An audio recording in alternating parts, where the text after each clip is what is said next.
मेरे जीवन की रोटी है, तू मेरे जीवन का पानी है।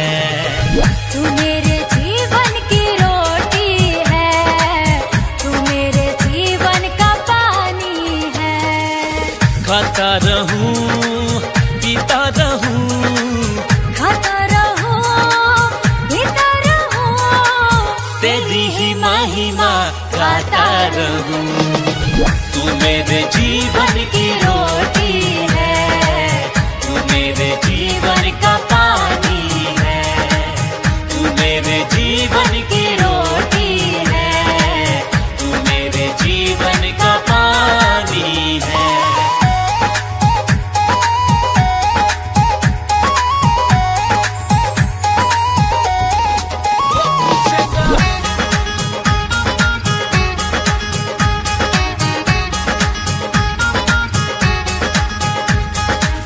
मुझको मिली है जिंदगानी है, मुझको मिली है जिंदगानी है। तेरी ही दी कुर्बानी है, तेरी ही दी कुर्बानी है। तूने मुझे नया जीवन दिया, तेरे लहू की ये निशानी है। तूने मुझे नया जीवन दिया, तेरे लहू की ये निशानी है। तू मेरे जीवन की रोटी है, तू मेरे जीवन का पानी है। तू मेरे जीवन की रोटी है, तू मेरे जीवन का पानी है। यीशुआ तू आ जा रे, यीशुआ तू आ जा रे, यीशुआ तू आ जा रे, यीशुआ तू आ जा रे। ओ यीशुआ तू आ जा रे, यीशुआ तू आ जा रे, यीशुआ तू आ जा रे, यीशुआ तू आ जा रे। मेरे सर पे हाथ तेरा, मेरे सर पे हाथ तेरा। देता है हर पल साथ मेरा, देता है हर पल साथ मेरा। जाता रहूं मैं तेरी बंदगी में, तू है यहोवा बाप मेरा। जाता रहूं मैं तेरी बंदगी में, तू है यहोवा बाप मेरा। तू मेरे जीवन की रोटी है, तू मेरे जीवन का पानी है। तू मेरे जीवन की रोटी है, तू मेरे जीवन का पानी है।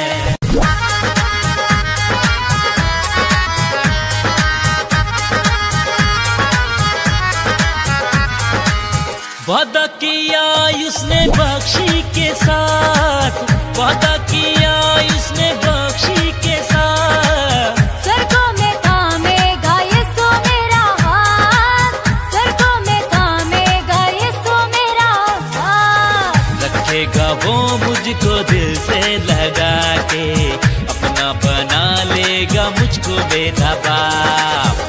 रखेगा वो मुझको दिल से लगा के, अपना बना लेगा मुझको मेरा बाप।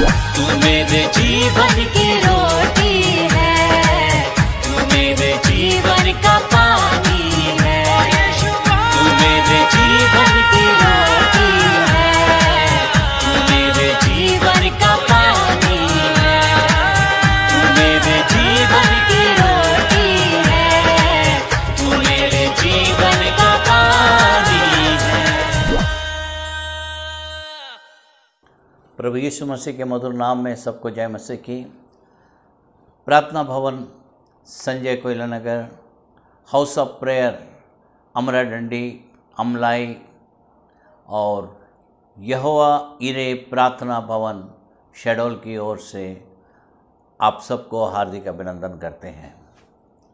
मैं डॉक्टर शिफाली को धन्यवाद देता हूं जो शहडोल के प्रार्थना सभा को चला रही है और कई लोग वहाँ भी आशीष पा रहे हैं। आज सचमुच में परमेश्वर महान है। उसके कुछ वचनों को हम देखेंगे। एक वरिष्ठ पादरी जिनका मैं प्रिय हूँ यही कहा करते हैं, अपने शरीर की भाषा समझिए। यदि अलौकिक बातें प्राप्त करनी हो तो कठिन काम करिए। जो काम में ढिलाई करता है वह निर्धन हो जाता है, परंतु कामकाजी लोग अपने हाथों के द्वारा धनी होते हैं। नीति वचन 10:4 में लिखा है।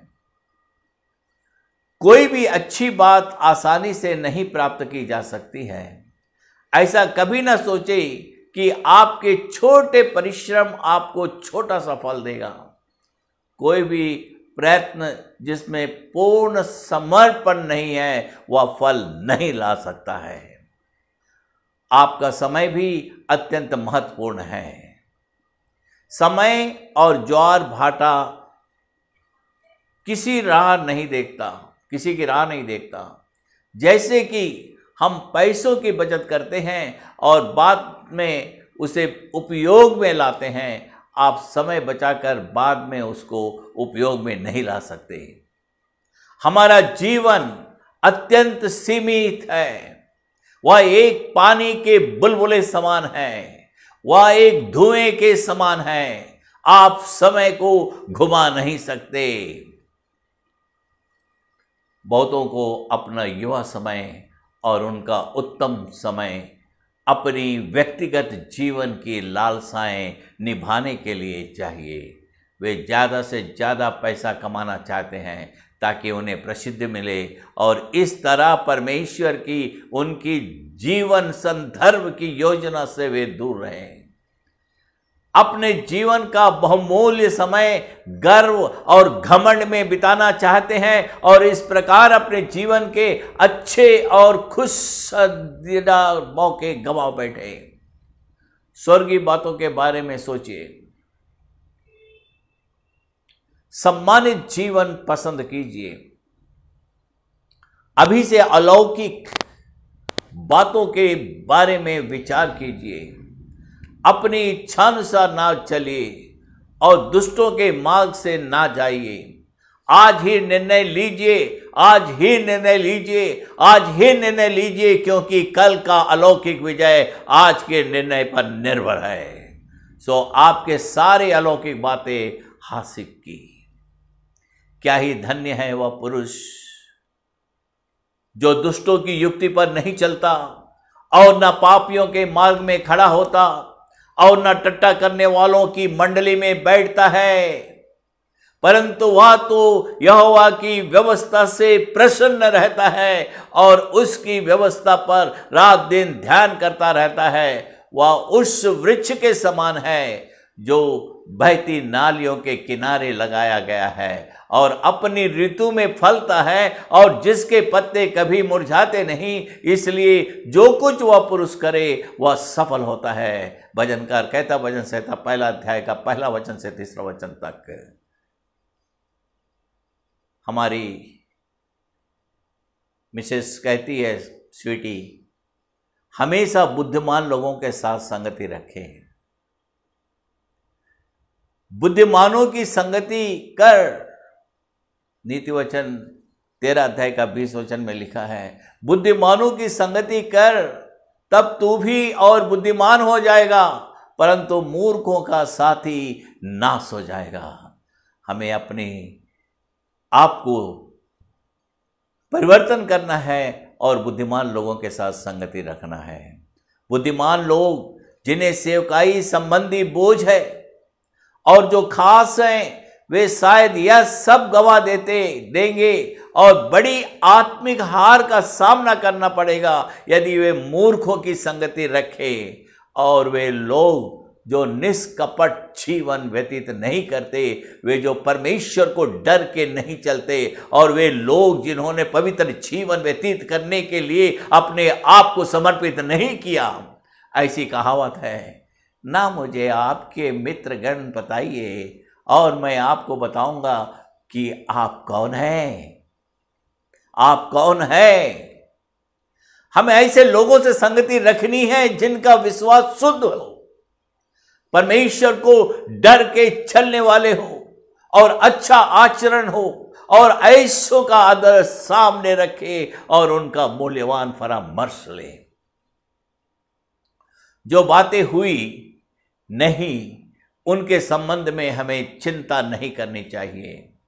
वह मार्ग अपनाइए जिससे आप उस दुष्ट शैतान को हरा सके और उपवास और लगातार प्रार्थना के साथ परमेश्वर से बातें करें।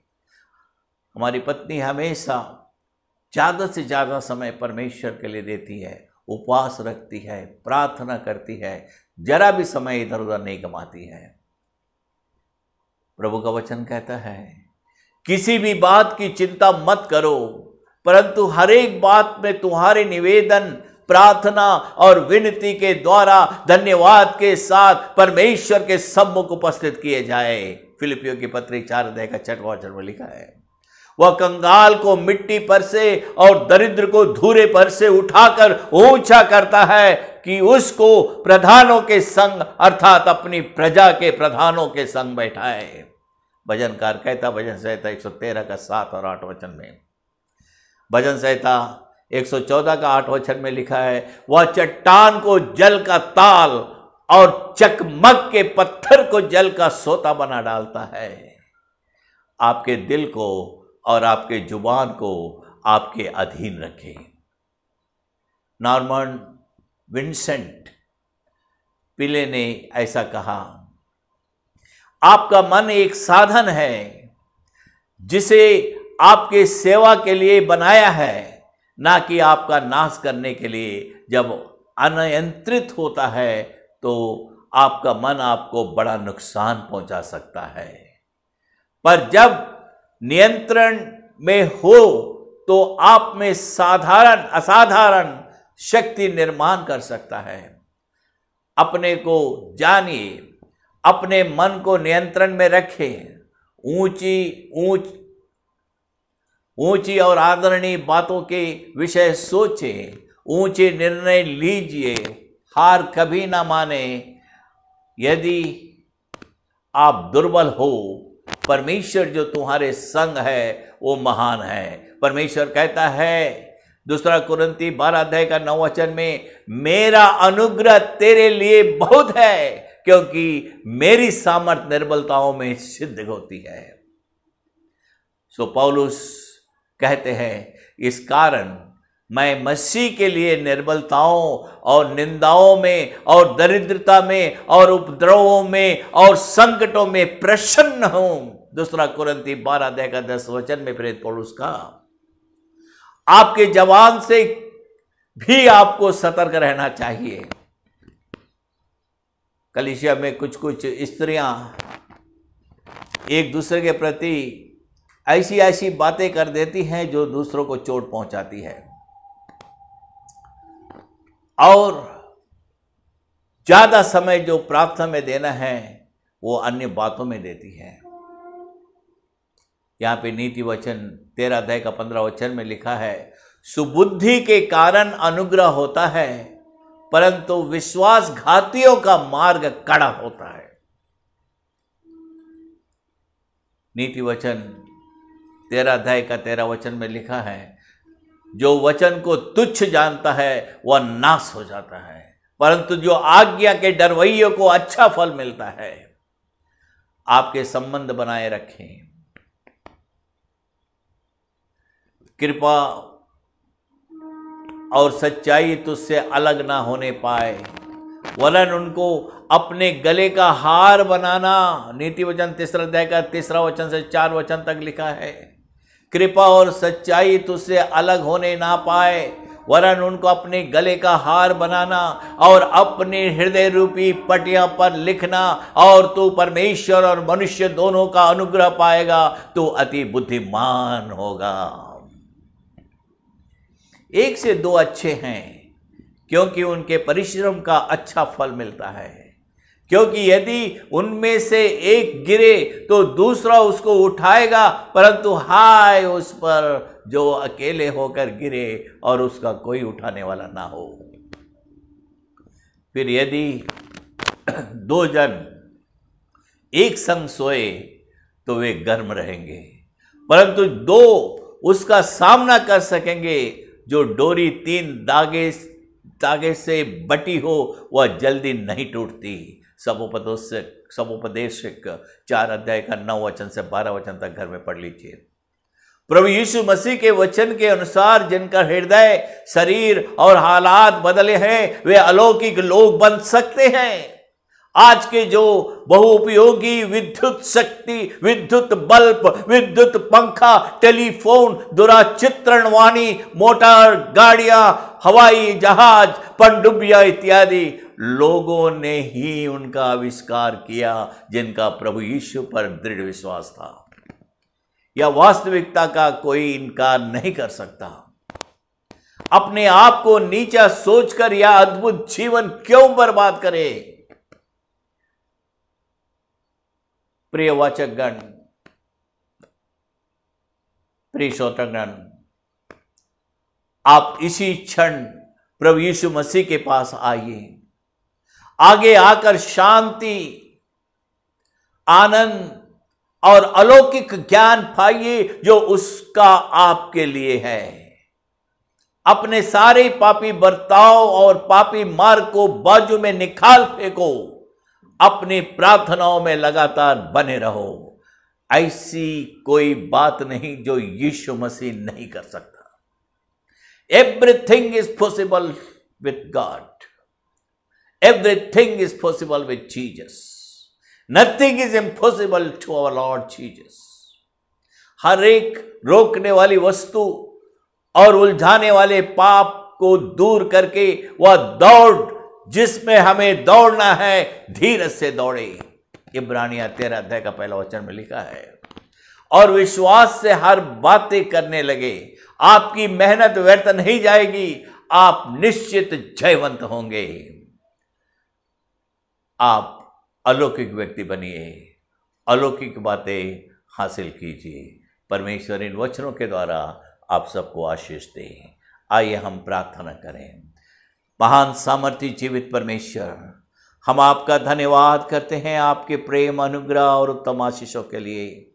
आज हम प्रार्थना करते खुदा, इस देश के धरतियों में, इस देश के धरती पर कोरोना वायरस बहुत तेजी से दौड़ रहा है, लोगों को जान ले रहा है, लोग परेशान हैं खुदा। सड़कें खाली हो गई, आराधनालय बंद हो गई, स्कूल कॉलेज बंद हो गई, लेकिन प्रभु जी आप उस पर दया करिए और इस वायरस को इस धरती पर से हटा दीजिए। और प्रार्थना करते हैं कि स्कूल, ऑफिस, दफ्तर, कॉलेज, यूनिवर्सिटी खुल जाए, आराधनालय खुल जाए, कि लोगों के जीवन में शांति और अनुग्रह प्राप्त होने पाए।